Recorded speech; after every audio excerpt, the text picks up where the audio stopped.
ঘর দৌড়েও নি। আর আমি বিরোধী দল নেতা হওয়ার জন্য দিল্লিতে গিয়ে কখনো কারো কাছে তদবির করিনি। পার্টি মনে করেছে দিয়েছে, তাই যে আমি কাজ করছি, ভবিষ্যতেও কাজ করব, সিনসিয়ারলি কাজ করবো, নো কম্প্রোমাইজ কাজ করবো।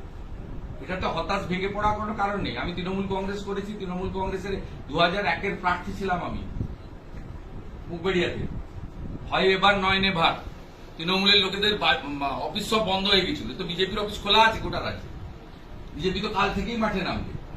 2004-এ দেখেছি তৃণমূল 9 থেকে 1 হয়ে গেছিল, মমতা ব্যানার্জি একা খুঁটিয়ে খুঁটিয়ে জিতেছিলেন 98,000 ভোটে। অজিত মাঝা থেকে কৃষ্ণা বসু সবাইকে হারতে হয়েছিল, এসব জিনিস তো দেখেছি। আমাদের কাছে তো এগুলো, আমার কাছে অন্তত হবে না, আমি উত্থান পতনের সাক্ষী। আর যারা এই উদ্ধত্ত অহংকার দেখা, তাদের পতন হবে। তৃণমূল কংগ্রেস তো 4 সালে 29% ভোটে নেমে গেছিল, 9টা এমপি ছিল, 1-এ নেমে গেছিল এবং 29% ভোটে। আমাদের তো 21-এর পরে পার্টিকে পুরো ভেঙে মেরে তুলে দিয়েছিল। 57 জন কর্মীকে খুন করা, 1 লক্ষ বিজেপি কর্মীকে ঘরছাড়া করে দেওয়া এবং শয়ে শয়ে হাজারে হাজারে পার্টি অফিসকে লেবেল করে দিয়ে বিজেপির বুথ লেভেলকে কার্যত শেষ করে দিয়েছিল। ডক্টর সুকান্ত মজুমদারের নেতৃত্বে, দিলীপ দার পরামর্শে আমরা সকলে মিলে খেটে খুঁটে 3 বছরে আবার সংগঠনকে 60% দাঁড় করাতে পেরেছিলাম, 100% পারিনি। তারপরেও 2021-এ আমাদের যে ভোট ছিল তার থেকে 1% ভোট বেড়েছে। 2021 সালে 77টা বিধানসভায় লিড ছিল, এবারে 100-র কাছাকাছি বিধানসভাতে লিড আছে। এমনকি কলকাতাতে মানিকতলা, জোড়াসাঁকো, শ্যামপুকুর এসব বিধানসভাতে বিজেপি লিড করেছে, কলকাতার মতো জায়গাতে। আপনারা সব হিসাবগুলো করবেন, তারপরে বুঝতে পারবেন। এবং 2021-এ আমাদের 12টা লোকসভায় লিড ছিল, হয়তো 2-1টা সিট এদিক ওদিক হয়েছে, নতুন এসেছে, 2-1টা গেছে, কিন্তু সামগ্রিকভাবে আমরা আমাদের যে স্ট্রং, আমাদের যে সাপোর্ট বেস, এটা আমরা ধরে রাখতে পেরেছি। এটা ডিউটি জনগণ, এটা বড় ব্যাপার।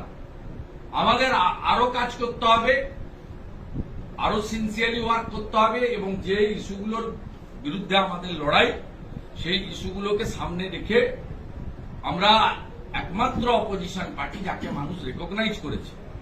সিপিএম কংগ্রেসকে মানুষ আগেও মুছে দিয়েছিল, এই ভোটে তারা অনেক চেষ্টা করেছেন, আবার তাদেরকে অপ্রাসঙ্গিক করে দিয়েছে।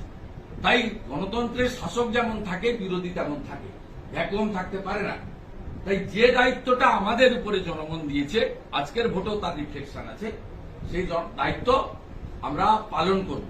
আর ভালো হলে অনেক সময় থ্যাঙ্কলেস জব হয়, আবার আশাতীত ফল না হলে, আজকে 21-এর বেশি হলে অমুক তমুক অনেক রকম বলতেন। কিছু সোশ্যাল মিডিয়াতে বাক স্বাধীনতা আছে, এগুলো শুনতে হবে, হজম করতে হবে, ফোন ধরতে হবে, মেসেজ পড়তে হবে, উত্তর দিতে হবে।